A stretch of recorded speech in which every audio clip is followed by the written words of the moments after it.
one of the issues I kept coming up with in designing a tabletop role-playing game is that in most games there seems to be two types of players.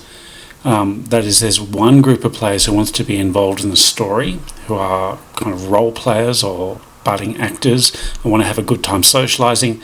And then there are other players who want to beat the game. They want to use their stats to make the most powerful character they can in whatever context that means within the game. So these players who want to beat the game are often called min-maxers, since they often specialize as much as possible, put the maximum amount of points into the minimum amount of skills, so those skills, which are usually combat related, are maxed out and increased as much as the game allows, which means they tend to always succeed in their particular specialty. This means that the game has to have a certain amount of crunchiness, which means it has enough maths and numbers to make it interesting for those players and allow people to customize their characters as much as possible, but also to allow people to express themselves in terms of a story at the same time and have enough narrative mechanics to allow the storytelling decisions to also have an impact. So this is how I'm trying to do what is hopefully a creative compromise. So in a lot of RPGs, there's a set of basic skills or traits that every character has, and it's used as a basis for every skill check. So in Dungeons & Dragons and Pathfinder, it's strength, dexterity, constitution, intelligence, wisdom, and charisma. In Burning Wheel, it's perception, will, agility, speed, power, and forte. In DC 20, it's might, agility, charisma, intelligence. I think in Daggerheart, it's like agility, strength, precision, intuition, knowledge, I think, and presence, and so on. So the challenge is, if I want to make something sort of similar but keep it biblical, how would I go about it? So the Bible doesn't have a lot to say about the psychological and sort of emotional, physical makeup of a human being, besides saying that we are sinful and deceitful, which may be true, but it doesn't really help. In general, the Bible shares a fairly Hebrew view of humanity, which tends to see a lot less distinction between different aspects of the personality, and it just generally refers to sort of anything internal as the heart. So the heart of a man is deceitful, or things like that. The only problem with that approach for a game is that that would mean that there would only be really one attribute, namely heart, and you would roll everything against that, which would make it hard to specialize or customize a character.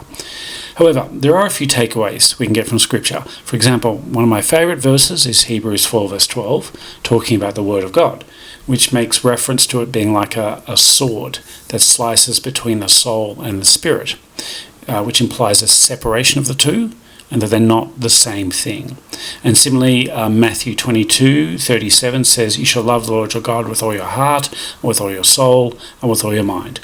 Again, separating the heart from the mind, so the emotional from the mental aspects.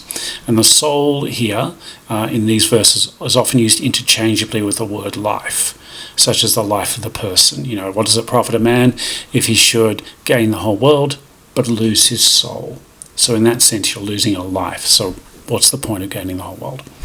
So with that in mind, for this game, I wanted there to be as much variety in social and mental situations as there is in physical challenges. Because I think social conflict and being able to resolve that needs to be just as much importance as physical conflict. So what I've done is determined 4 main attributes, which are probably the most basic 4 categories you can get, which is physical, mental, emotional, and spiritual. Each of these categories then has 3 essential skills, which I've called talents, after the parable of the talents in Matthew 25:14-30. So Jesus described that the talents were given to each person according to their ability. So it makes sense. So the 4 main attribution of talents are as follows. Physical. So the first set of attributes, these are to do with the physical prowess, abilities of your body. The first one is strength.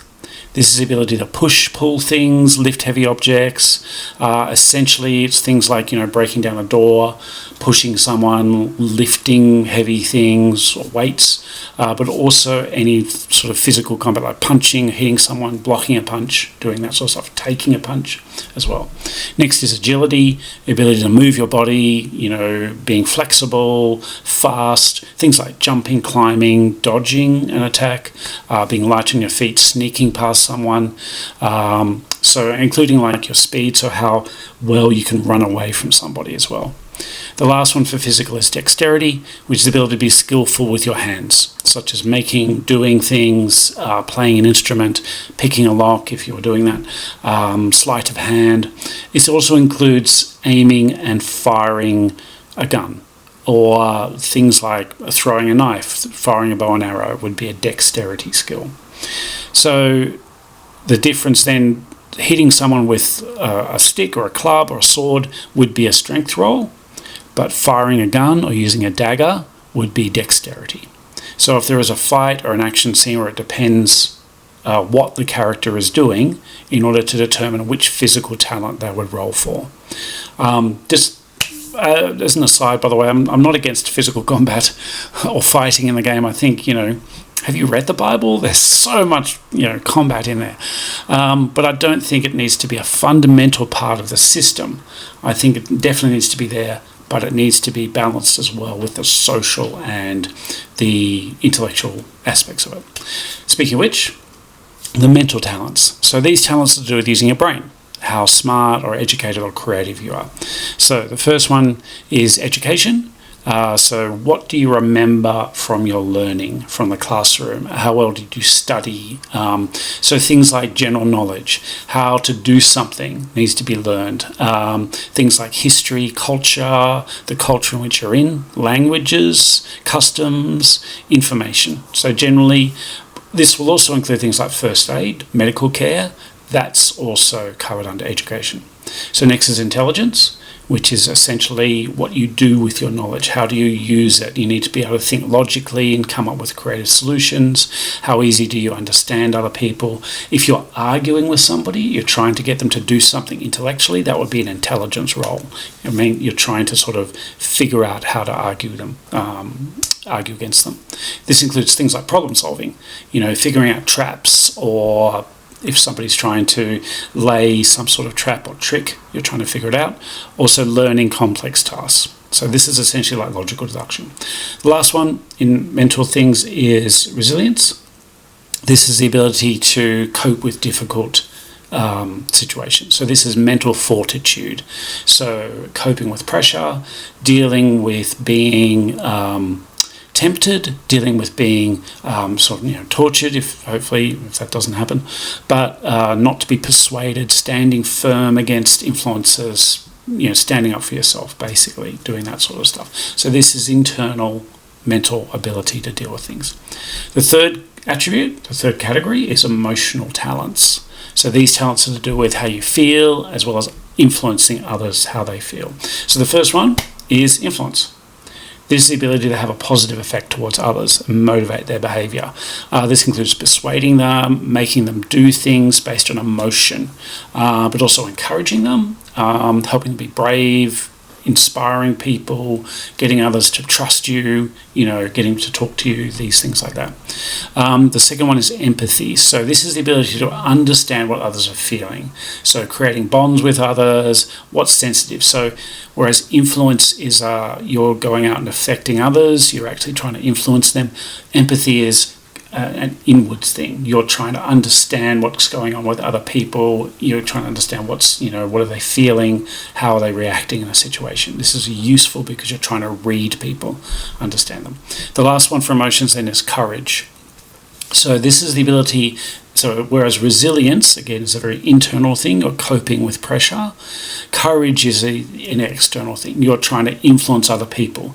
You're standing up for what you're saying. You're doing the right thing. You're standing up to intimidation, but you're also intimidating other people. You are threatening people. You're bluffing them. If you're standing up and giving a speech to a crowd or a performance, that would be a courage role. And also lying. If you are bluffing or you are trying to talk your way out of a situation and trying to, deceive someone, that would be a courage roll. You've got to perform well. All right, the last three talents, the last area is the spiritual. Now, this is what I was referring to in one of the previous videos, talking about the spiritual world. This essentially is kind of a bit not as clear as the others, but this is how in touch you are with what is happening behind the scenes. What is God doing? What's the Spirit doing around you? How are things connected? How well can you read between the lines? How well can you see what's going on internally within people? So the first talent, spiritual talent, is insight. So this is different from empathy. This is the ability to discern if a person's telling the truth or not. So this is not mind reading. All you're doing is you're trying to get a bead on the person. So occasionally, in real life, you might meet someone and you might sort of think, I don't know if I trust this person very much. There's something about them that doesn't sit right. There's something about them that I don't know, just doesn't, I just get a bad feeling about that person. That would be an insight. That's an example of insight into that person. So you don't necessarily know why, and you need to talk to them and understand what's going on. But this is your sense of whether this person's sort of on the level. The second one is perception. This is a similar skill, but this is about surroundings.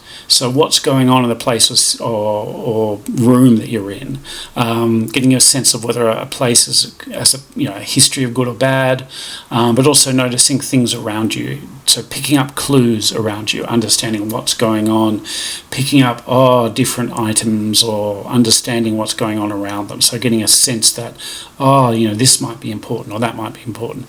This is the sort of thing that Sherlock Holmes would do. He would actually look around and pick up all the different clues around what's happening to that person. He would have a very high level of perception. And the final one is intuition. So this is the ability to have a hunch about things. How well do you kind of connect the dots behind what's happening? How well do you understand, okay, this thing is connected to that thing, and this thing is connected to that thing, and this is what's going on around here. You're trying to see how different things sort of connect together behind the scenes. Again, it's like having a hunch about some things. You say, I have a hunch that this and that is connected. I don't know exactly why, but I've got a sense that this is important or something like that is important. So that is basically the 12 different talents within the 4 different attributes. So every roll in the game, when you're rolling the dice, will be against one of those talents. So speaking of dice, next video I want to talk about the dice system and how the talents fit in with the dice. That one should be a bit shorter because this video is starting to get way too long. So I'm going to finish this off here. Let me know what you think about these talents in the comments. Do you think there's too many or there's not enough? Do you think there should be different ones?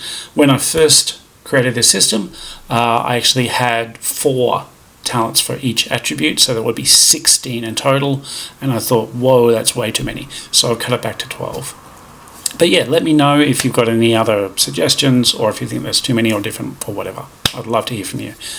Thank you again for watching. Please let me know if you've got any questions or anything like that. Please put them in the comments and I'll try and answer them there, either in the comments or in the next video if there's a lot of questions. Until then, thank you for watching.